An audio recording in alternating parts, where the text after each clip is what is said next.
महानगरपालिकेच्या स्थायी समिती सभापती आणि विशेष समित्यांची निवडणूक 12 मार्च रोजी होणार असून बुधवारी इच्छुक उमेदवारांनी आपले नामनिर्देशन अर्ज दाखल केले। यात भाजपा, शिवसेना, महायुतीकडून अनिल मकरिये तर MIM कडून अब्दुल मतीन यांनी स्थायी समिती सभापती पदासाठी उमेदवारी अर्ज दाखल केलाय।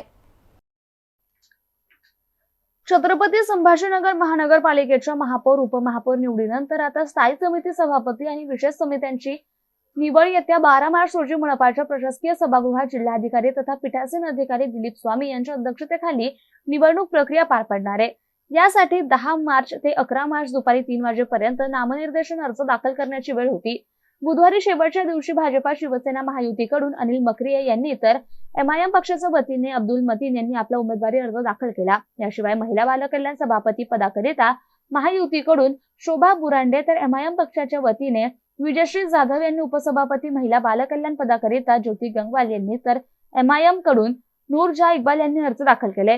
माध्यमिक आणि पूर्व माध्यमिक शिक्षण सभापती पदाकरिता महायुतीकडून प्रेमलता दाभाडे तर MIM कडून सय्यद ओसामा अब्दुल कदीर, गलिच्छ वस्ती समाज कल्याण सभापतीसाठी जालिंदर शेंडगे, MIM कडून सुनीता मनोज वाहुळे, शहर सुधारसाठी महायुतीचे रामदास हरणे, MIM कडून शेख साबेर पाशू, वैद्यकीय आरोग्य समिती महायुतीचे सुनीता साळुंखे, MIM कडून मोहम्मद वाजेब अयूब यांनी नामनिर्देशन अर्ज दाखल केले।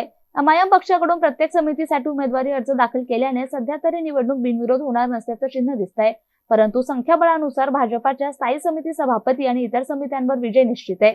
भाजपा, शिवसेना, महायुतीचे उमेदवारांनी अर्ज दाखल करताना स्थानिक पदाधिकाऱ्यांची उपस्थिती होती, तर MIM पक्षाच्या वतीने सुद्धा मनपातील स्थानिक पदाधिकाऱ्यांची उपस्थिती होती।